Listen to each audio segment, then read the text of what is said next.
से भी कभी कभी अच्छा कर्म हो जाता है, भूल से भी हो जाता है, इसका परिणाम आता है। भूल से सत्संग आकर के बैठ जाएंगे तो अच्छा फल मिलेगा।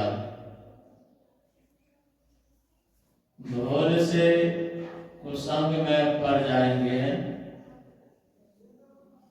वहां बुरा कर्म हो जाएगा तो बुरा फल मिलेगा। ऐसा शास्त्र में आया है।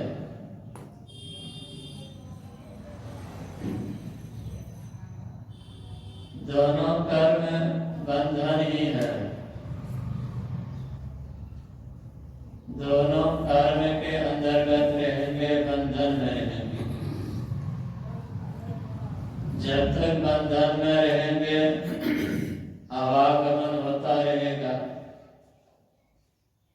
आवागमन के दुख को भोगेंगे। इससे निकलने का प्रयास भी अगर कोई करेंगे वह प्रयास निष्फल होगा। एक कर्म और है जिसको भक्ति कर्म करते। दो कर्म को बहुत आदमी जानते होंगे, लेकिन व्याकरण पढ़ने वाले विद्वान जानते हैं एक कर्म और होता है जिसको कर्म अकर्म विकर्म कहते हैं। शुभ कर्म अशुभ कर्म भक्ति कर्म। शुभ और अशुभ कर्म जब तक करते रहेंगे अशुभ शुभ का परिणाम जीवन में आता रहेगा। भक्ति कर्म करेंगे तो दोनों कर्म जल जाएंगे, शुभ और अशुभ दोनों कर्म जलेंगे। भक्ति कर्म का परिणाम सामने में आएगा, जीवन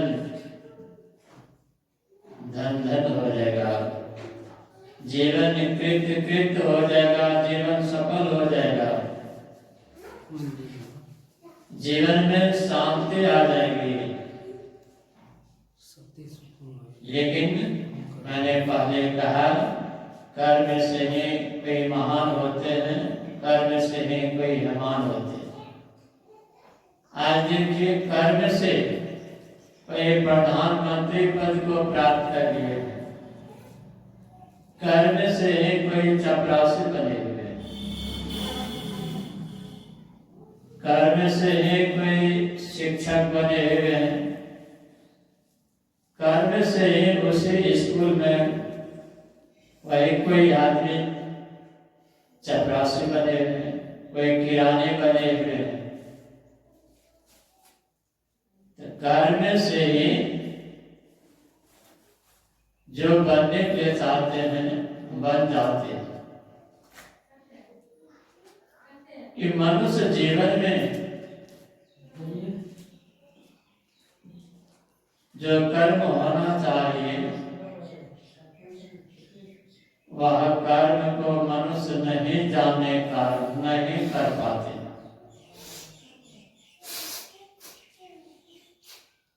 बाबा देवी साहब जब शरीर छोड़ने लग गए, शिष्यों ने निवेदन किया, आप जा रहे हैं, जाते समय कुछ हम लोगों को सुना करके जाते बहुत अच्छा होता। उसने अपने शिष्य बाबा देव साहब सुनाए थे, चिता में जलने से पूर्व कब्र में दाखिल होने के पहले मोक्ष का साधन मनुष्य को कर लेना चाहिए। अगर जीवन काल में मोक्ष का साधन नहीं करेंगे तो भगवान श्री राम की वाणी है, सो परत दुख पावई से धुनि धुनि पछता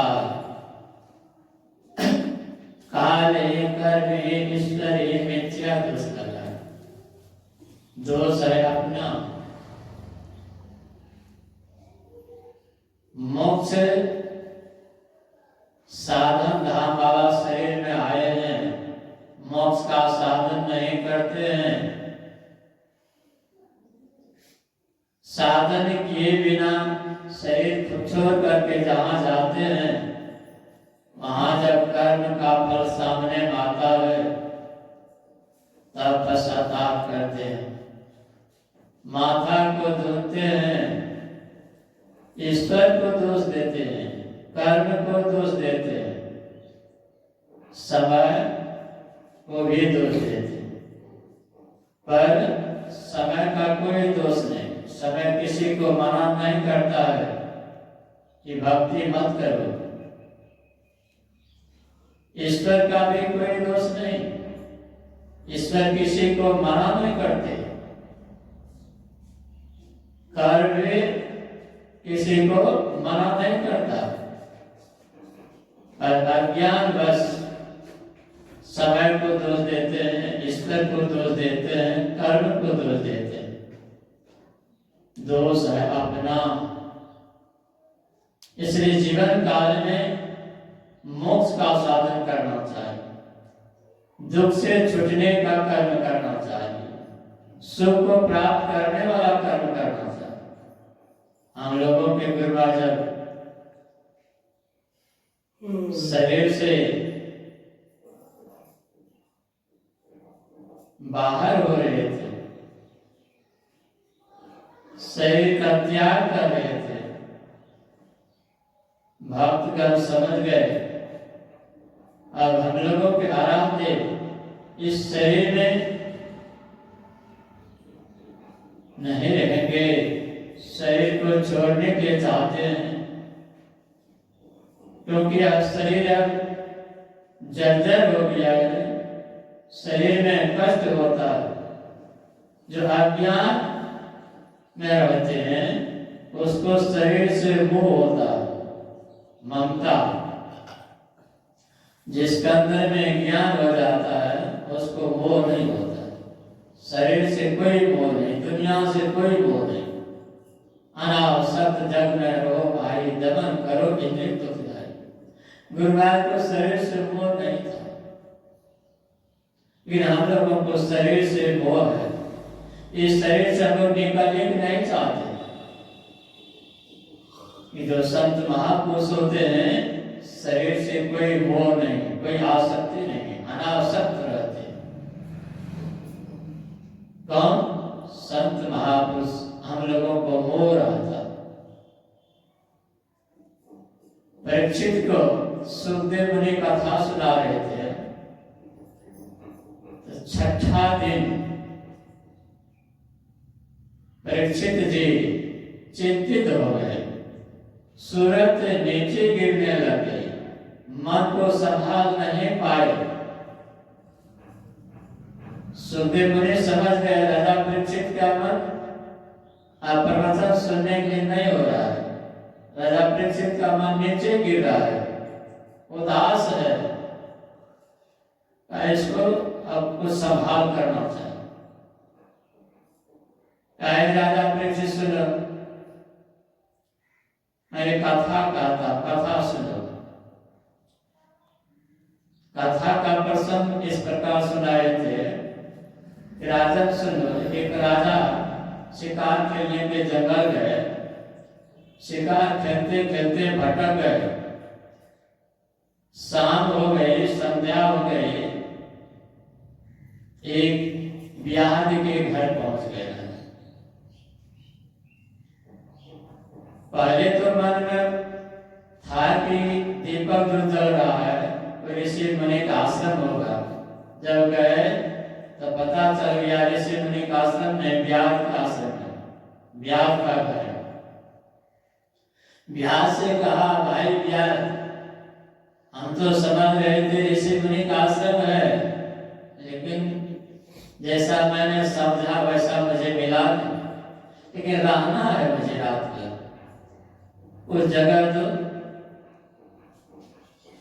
ब्याह ने कहा मेरे पास एक ही घर है, 2 कमरे हैं। एक कमरा में हम रहते हैं, पत्नी रहती है, बाल बच्चा, मतलब खाली नहीं है। दूसरा कमरा है, उसमें थोड़ा सा जगह है, लेकिन उस कमरा में मांस है, हड्डी है, खून है, पैखाना है, पेशाब है, सब अपवित्र पदार्थ से भरा पड़ा है। उसी कमरा में कुछ जगह है, अगर तुम रहने के चाहते हो तो उसमें रह सकते हो रात भर। पर ये राजा, मुझे चिंता हो रही है, मैं चिंतित हूँ कि एक राजा और आए थे, उसको मैंने उस कमरा में रहने के लिए दिया, और जब सुबह हुआ तो निकलने के लिए चाहता ही नहीं था, निकल ही नहीं रहा था, तो मैंने उसे पीट पीट करके निकाला, मुंगरी से मार मार करके निकाला। हो सकता है आप भी राजा हैं, हम रहने के लिए देंगे, अगर उस कमरा से नहीं निकलिएगा तो फिर मुझे पीटना पड़ेगा। परीक्षित ने कहा, वह राजा पागल होगा। तो मांस के घर में, हड्डी के घर में, खून, पीप के घर में, पैखाना के घर में, पेशाब के घर में रहेगा और निकलने नहीं चाहेगा, पागल होगा। सुखदेव मुनि कहते हैं, राजन, उस पागल में से तुम एक पागल हो। आप कैसे? तुम्हारा निवास कहाँ है? जिस शरीर में तुम रह रहे हो उस शरीर के संबंध में सोचो। जिस शरीर से तुमको इतना मोह है, डर हो रहा है, मरने के डर रहे हो, चिंताग्रस्त हो, तो सोचो जिस शरीर में तुम हो वह शरीर में क्या सब है। जहाँ शरीर माही तो आने के सुख मानी रही हो, ताही में विचार देंगे कौन बात वाली है। मेरे जमाना मांस रग में रखता है, और बेटे होने पैतालीस थर थर वाली है, क्या सब है। कान में गुजू है, आँख में कांची है, नाक में नेटा है, मुंह में थूक ठकास है, खून है, हड्डी है, मांस है, चमड़ा है, पेट में पैखाना है। तुम भी तो पागल हो, इस शरीर को छोड़ने के लिए चाहते हो। राजा फिर संभल गए। सूरज जो नीचे गिर रहे थे, मन जो नीचे गिर रहा था, मन जो दुनियादारी में घूम रहा था, उस मन को समेट करके सुखदेव मुनि के प्रवचन में लगाए, प्रवचन को फिर से सुनने लगे। प्रवचन को किस तरह से सुनना चाहिए? दुनियादारी से अपने आप को समेट करके सुनना चाहिए। हम बोल रहे थे आप लोगों से, यह शरीर से जब गुरु महाराज निकल रहे थे तो गुरु महाराज के भी शिष्य निवेदन की हुजूर जा रहे हैं, कुछ सुना करके जाते अच्छा होता। तो गुरु महाराज सुनाए थे संत सम्राट कबीर साहब की वाणी, सुकिरत कर ली नाम सुमर ली, को जाने कल की जगत में खबर नहीं पल की। एक पल का किसी को खबर नहीं है, सूचना नहीं है, जानकारी नहीं है। आंख खोलते हैं फिर आंख को बंद करेंगे, इतना में क्या हो जाएगा पता नहीं। फिर भी लोग लापरवाह चल रहे हैं, न जाने किस समय श्वास टूट जाएगी, किस समय प्राण निकल जाएगा। इस श्वासों का क्या ठिकाना है, क्या भरोसा है, क्या विश्वास है। हम श्वास लेते हैं, छोड़ पाएंगे कि नहीं छोड़ पाएंगे। श्वास को छोड़ दिए हैं तो फिर श्वास को वापस करेंगे नहीं करेंगे, संदेह है। लेकिन लापरवाह लोग जीवन यापन कर रहे हैं। तो कहते सिमरन कर ले नाम सिमर ले, को जाने कल की जगत में खबर नहीं पल की। मनुष्य को एक पल का भी खबर नहीं है, लेकिन लापरवाह मोह रूपी नींद में सोए हुए हैं, संसार के आनंद ले रहे हैं, यह संसार का आनंद सदा नहीं रहता। यह आनंद आनंद नहीं है। जिस आनंद को हम लोग आनंद समझ रहे हैं वह आनंद तो है नहीं, लेकिन ज्ञान नहीं होने के कारण दुख में ही आनंद को मान रहे हैं। कवि साहब कहते हैं, गुरुनाथ कहते हैं, सुकृत कर ले, सुकर्म कीजिए, अच्छा कर्म कीजिए, अतः अच्छा कर्म का फल तो स्वर्ग होगा। सुकृत कर ले, नाम स्मरण ले, परमात्मा का नाम भी स्मरण कीजिए। परमात्मा का नाम का स्मरण करेंगे तब क्या होगा? स्मरण से सुख होता है, स्मरण से दुख जाए। का कवे स्मरण किए साई माई समाए। स्मरण एक ऐसा कर्म है जिस स्मरण कर्म से दुख भाग जाता है, सुख आ जाता है। स्मरण किए बिना अगर रहेंगे तो गुरु नानक साहब कहते हैं, तो स्मरण कर ले मेरे मना, तेरी बीत उमर गुरु नाम बिना रे। पंछी पंख बिनो, हस्ती दंत बिनो, नारी पुरुष बिना रे। वेश्या के पुत्र पिता बिनो हीना, ऐसे प्राणी गुरु नाम बिना रे। अगर स्मरण भजन नहीं करेंगे दुनिया कैसा आराम है, लेकिन स्मरण नहीं है जीवन में। जिस तरह से बिना पंख के पक्षी, बिना दंत के हाथी, बिना पुरुष की नारी और वेश्या के पुत्र पिता के बिना हीना रहता है, उसी तरह हम मनुष्य, हम सब प्राणी गुरु के बताए अनुसार सिमरन नहीं करेंगे, उसी तरह से जीवन हो सकता है। कूप नीर बिनो, धेनु छे बिनो, मंदिर दीप बिना रे। देह नैन बिनो, रैन चंद्र बिनो,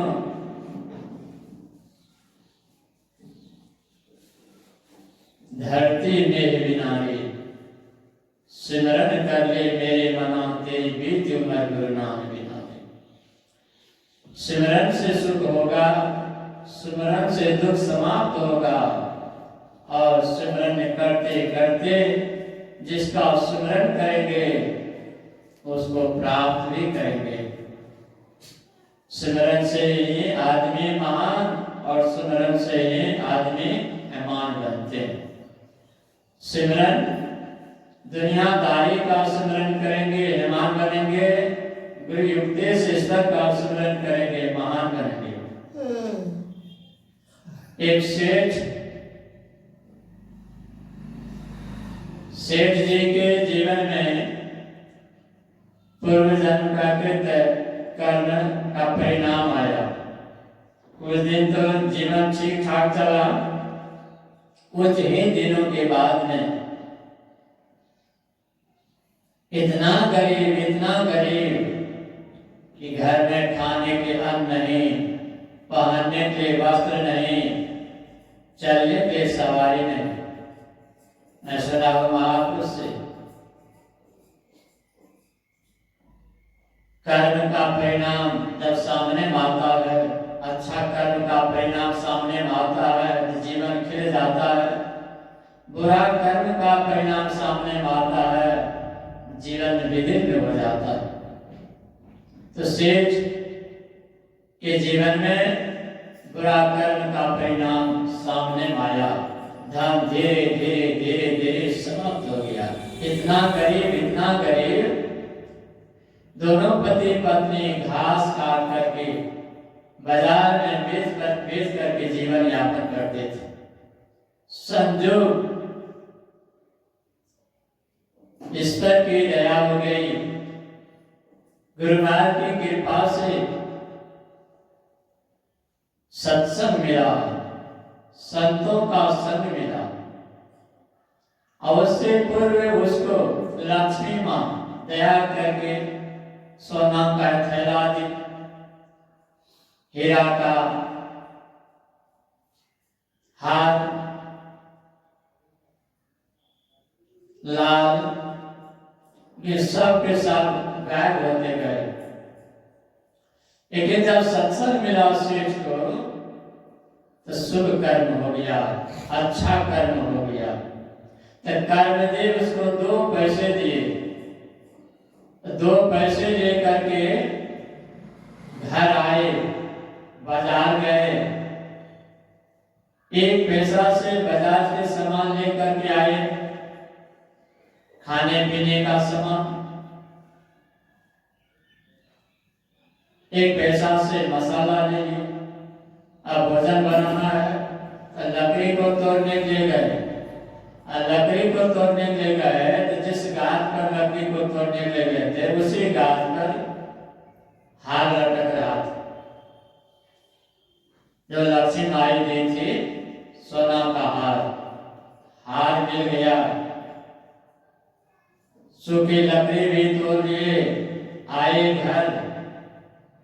जैसे घर आए अच्छा से भोजन बना, फिर भोजन खाए। फिर दूसरे दिन जा रहे थे, एक नदी पड़ती थी, नदी में स्नान करने के लिए गए। उसी नदी में एक लाल मिला। तब दोनों ने हल्ला किया, मिल गया मिल गया मिल गया मिल गया। अब पड़ोसिया लिया था सोना का थैला, पड़ोसिया ने समझ लिया, देख लिया है, छिप करके आया और इसके घर में, इसके आंगन में सोना का थैला छोड़ करके चला गया। एक दिन या आधा दिन या एक क्षण आधा क्षण सत्संग सुना होगा तो सोना का थैला भी मिला, सोना का हार भी मिला और लाल भी मिल गया। हम लोगों के अंदर में लाल है कि लाल लाल कहते फिरते हैं, खोजते फिरते हैं, लेकिन लाल है साथ में। लाल का पता मिलेगा सत्संग में। जब तक सत्संग में नहीं बैठेंगे, हमारे अंदर में जो लाल है वह हमसे दूर है। और सत्संग बैठेंगे, लाल का पता चलेगा तो ठीक सामने में भी युक्ति से देखेंगे, लाल का दर्शन होगा। लाल का दर्शन होगा, आप और हम मालो माल हो जाएंगे। ये बिना सत्संग से नहीं। आज का पाठ का उपदेशक लक्ष्मण जी और श्रोता को निषाद हैं। लक्ष्मण जी के अंदर में ज्ञान था, वैराग था, भक्ति थी। लेकिन हमारे अंदर न ज्ञान है, न वैराग है, न भक्ति है। ज्ञान वैराग भक्ति के रस में शान करके समेट करके वो निषाद को समझाए। काहुन को सुख दुख कर दाता, निज कृत क्रम भोसनो बराता। ये भाई, कोई किसी को दुख नहीं देता है, न कोई किसी को सुख देता है। सबको अपने ही कर्मों का फल भोगना पड़ता है। बड़ा बढ़िया से समझाए हैं। लेकिन देखिए बात को कैसे पलट दिए। बात को लक्ष्मण जी पलटते हैं, जोग वियोग भोग भर नंदा, हित अनित मध्यम ब्रह्म ठंडा। मिलना मिलना, भला बुरा फल को भोगना, ये सब ब्रह्म है। ये निषाद या ब्रह्म है। तुम जो देख रहे हो, भगवान श्री राम पति के सैया पर सोए हुए हैं। भगवान श्री राम दुख में है, माँ सीता पति की सैया पर है। या जो तुम देख रहे हो या तुम्हारा भ्रम है, या सत्य नहीं है। देखिए सुनिए गुनिए मनमानी, मोह मूल फरमारत ना। जो आंख से देखते हो वो निशान, कान से जो सुनते हो, अब मन में तुम्हारे मन में जो विचार उत्पन्न हो रहा है, ये सब मोह है, अज्ञान है, झूठ है, भ्रम है, यह सत्य नहीं है। सपनाने जब आदमी सोता है तो सपनाने के समय में वह भिखारी भी हो जाता है धनवान, लेकिन सपनाते हम भिखारी हो गए। भिखारी सपनाता है कि हम धनवान हो गए, कि जब दोनों जग जाते हैं न किसी को हानि न किसी को लाभ। एक बार का प्रसंग मैं सुना रहा, बार बार सुनाता हूं। भागलपुर कुपाघाट आश्रम में पूज्यपाद स्वामी असरफी बाबा, पूज्यपाद स्वामी कृष्णवल्लभ बाबा, पूज्यपाद स्वामी जय कुमार बाबा, पूज्यपाद स्वामी कीर्तानंद बाबा, ये सब के सब महर्षि संत महाराज के कमरा में बैठे हुए थे और सब चुपचाप थे, कोई कुछ से कुछ बोलते नहीं थे, बातें तो नहीं थी, चर्चा कुछ चल ही नहीं। पूज्यपाद स्वामी कृष्ण बाबा के मन हुआ बुजुर्ग के पास में आए हैं, हमको चर्चा नहीं चलेगी, कुछ बुजुर्ग सुनाएंगे नहीं, हम लोग सुनेंगे नहीं, खाना तो बेकार हो जाएगा। तब पूज्यपाद स्वामी कृष्ण बाबा कहते, हुजूर आप लोग जो कहते संसार झूठा है, मैं नहीं मानूंगा संसार झूठा है। हुजूर कहते हैं क्यों नहीं मानिएगा संसार झूठा? कहते थे गाछ है, नदी है, पहाड़ है, घर है, मकान है, दुकान है, जमीन है, मनुष्य है, पति पत्नी है, बाल बच्चा होता है, ब्याह शादी होती है, सब कुछ तो सत्य ही सत्य प्रतीत होता है। तो हुजूर कहते हैं यह संसार अगर सत्य है तो झूठ भी कुछ हो सकता है। तो झूठ क्या है? कुछ झूठ नहीं है, सब के सब सत्य ही सत्य है। बुजुर्ग कहते हैं सोच विचार करके करिए, अगर सत्य है तो झूठ भी होगा, दिन है तो रात है, रात है तो दिन है, इसी तरह से संसार सत्य है तो इसके उल्टा में तो झूठ भी होगा। कुछ झूठ नहीं है, और बढ़िया से विचारिए, नहीं विचार पाता विचारक के पास में जाके विचार कर लीजिए। तो मन में विचार करते हैं ये चीज झूठ है, क्या झूठ है? तो सपना झूठ है। तो बुजुर्ग कहते हैं मैं नहीं मानूंगा सपना झूठ है। सपना में भी गाछ पहाड़ नदी मकान दुकान सब रहते हैं, उसमें ब्याह शादी भी होता है, बाल बच्चा होता है, तो सपना कैसे झूठा है?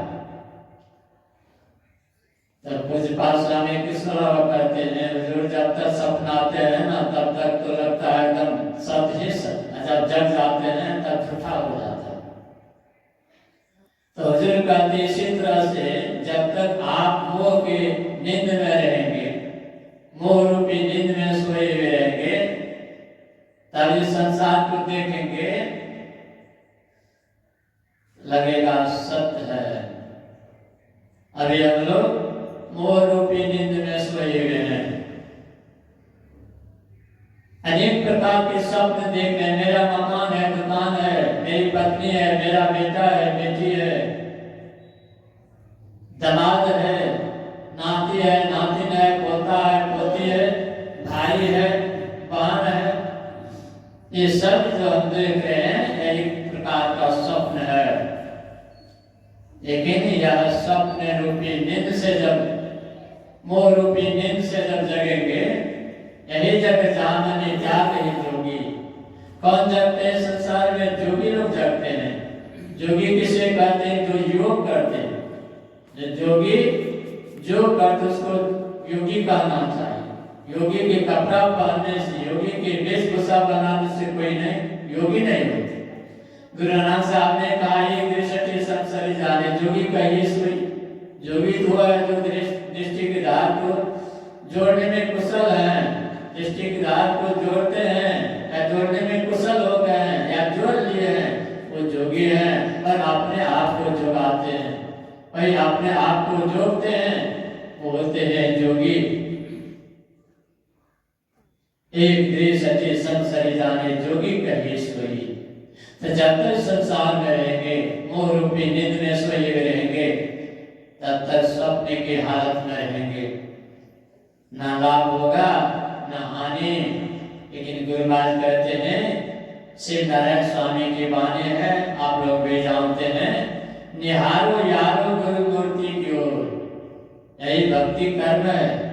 निहारो यारो गुरु मूर्ति को, कहाँ सुरती बिच देखो, तब हो तिजोर हो जाएगा, प्रकाश हो जाएगा। शुभ और अशुभ कर्म लागे जागे धर्म की चोर। ये भक्ति कर्म गुरु महाराज कहते हैं, अपने गुरु को देखो। कहाँ देखना है? तो सूरत के बीच में देखना है, दोनों आंखों के मध्य में देखना है। लेकिन गुरु को उतारने के लिए उससे पहली क्रिया है, उसका नाम लो, नाम लेकर के पूरा पुकारो। गुरुयुक्ति से अपने इष्ट को अपने अंदर में उतारना, तो इसी के लिए तो गुरुराज हम लोगों को सिमरन की विधि बताए है ना। परमात्मा का बहुत सारे नाम है, उसमें से जो नाम गुरुराज बताते उस नाम का स्मरण करना है। मन ही मन जपना है, मन से ही जपना है, ठोर से नहीं, मुंह से नहीं, होठ से नहीं।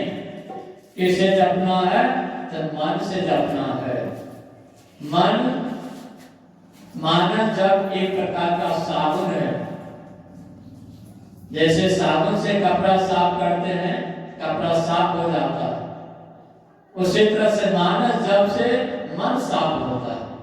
मन पर जन्मों जन्मों का मैल चढ़ा हुआ है, काम, क्रोध, लोभ, मोह, मान, मात्सर, ये सब विकार मन के अंतर्गत है। एक प्रोफेसर साहब मैं गुरुराज को प्रणाम करने के लिए, तो गुरुराज बोले कि ध्यान करते हैं नहीं करते? प्रोफेसर साहब बोले मैं ध्यान नहीं करता। तो चुप हो गए। गुरुराज फिर कुछ पूछे नहीं।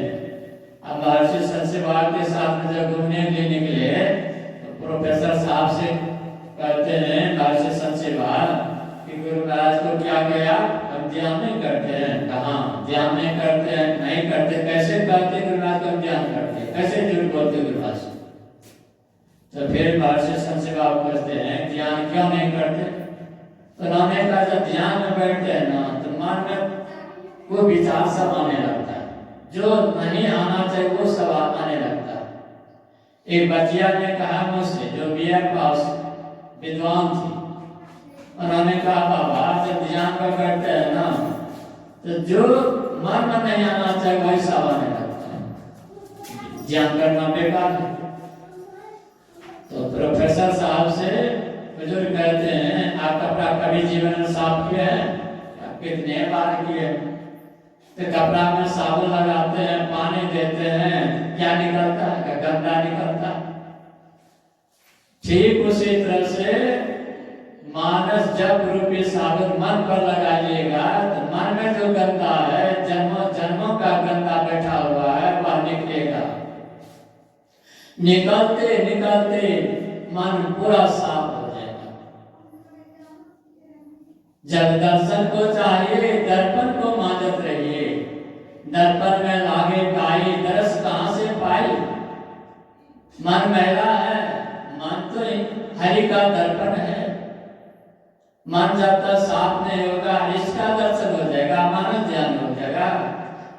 पानी जब तक हिलता रहता है, कोई अपने परछाई को नहीं देख सकते। लेकिन मन जब पानी जब बिल्कुल साफ हो जाता है, अस्थिर हो जाता है, आप और हम भी उस पानी में अपने परछाई को देख लेते हैं ना। उसी तरह से मन जब तक हिलता रहेगा, मन जब तक अपवित्र रहेगा, मानव ज्ञान जीवन में कभी नहीं होगा। झूठ भी बोलेंगे, चोरी भी कर लेंगे, नशा सेवन भी कर लेंगे, कहेंगे हम मानव ज्ञान कर लेंगे, संभव है? असंभव है। मन जब बिल्कुल साफ हो जाता है मानव जब से, तब इष्ट का दर्शन होता है। हमारे बाबा बोल रहे थे को बुलाते हैं। इष्ट अंदर में रहते हैं, साधक बाहर में है, फाटक लगा हुआ है, बार बार बुलाते हैं, बार बार बुलाते हैं, हे राम आइए दर्शन दीजिए, हे राम आइए दर्शन दीजिए। भगवान श्री राम आ ही नहीं रहे, लेकिन बार बार पुकारेंगे, बार बार बुलाएंगे, बार बार निहोरा करेंगे, खुशामद करेंगे, रोएंगे। कभी न कभी पुकार सुनेंगे तो गिरिराज फाटक को खोल देंगे। भगवान श्री राम फाटक को खोलेंगे, भगवान का दर्शन नहीं होगा। जब तक फाटक नहीं खुला है तब तक दर्शन नहीं हो रहा। फाटक खुलेगा, दर्शन हो जाएगा, तो गिरिराज को देखने लगेंगे। अब गिरिराज को देखेंगे तो गिरिराज के शरीर में हाथ है, पैर है, नाक, कान, मुंह, बहुत सारे प्रत्यंग रहते हैं। इसको समेटने के कहते हैं। इसी जगह से सिलटाव का विधि है कि गिरिराज के बड़े पर संपूर्ण शरीर का ध्यान कीजिए। ये सब अंग प्रत्यंग से समेट करके गिरिराज के मुस्कान मुख पर लगा दीजिए। एक बात और है, गिरिराज का एक ही फोटो नहीं है, एक ही चेहरा नहीं है, बहुतों चेहरा है, बहुतों फोटो है। और सब फोटो का ध्यान करेंगे, सब चेहरा का ध्यान करेंगे तो भी नहीं होगा। एक फोटो का ध्यान करना है, एक चेहरा का ध्यान करना है जो आपके सामने में बराबर आता है। जिस चेहरा से आपको ज्यादा प्रेम है उस चेहरा से प्रेम कीजिए। निहारो यारो गुरु मूर्ति को, गुरु मूर्ति सुरती विष्णु को तब गुरु होती जो। गुरुदास को देखते देखते देखते इतना सिद्धा हो जाएगा, इतना सिद्धा होगा, सुषुम्ना में प्रवेश हो जाएगा। संत महापुरुष कहते हैं सुषुम्ना में मन सहित जो साधक एक क्षण या आधा क्षण भी ठहर जाता है मन सहित, तो 100 जन्मों के पाप से मुक्त हो जाता है, 100 जन्मों के पाप से मुक्त हो जाता है। और जो सदा सुषुम्ना में सभा करता है, सदा सुषुम्ना में ही रहता है, सदा सुषुम्ना में ही निवास हो जाता है, कुछ पाप रहता है, कुछ पाप, सब पाप उसका जल जाता है। न शुभ कर्म रहता है न अशुभ कर्म रहता है, दोनों जल जाते हैं।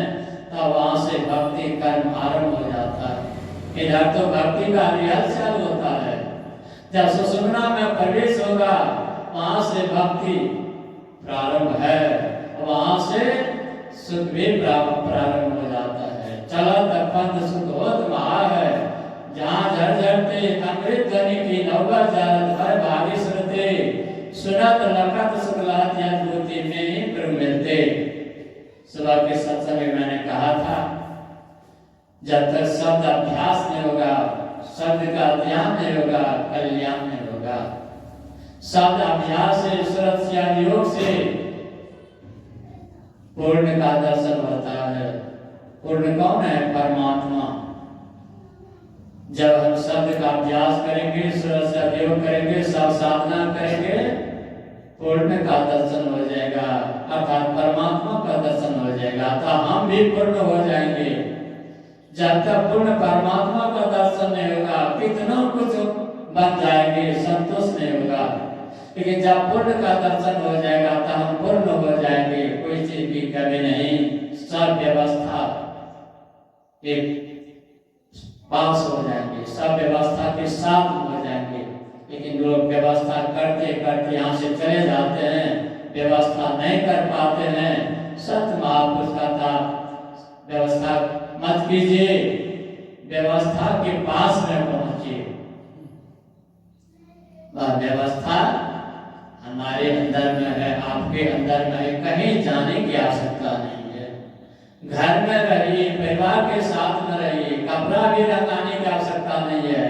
फुल पैंट पहनिए, शर्ट पहनिए, चाहे उजला हो चाहे काला।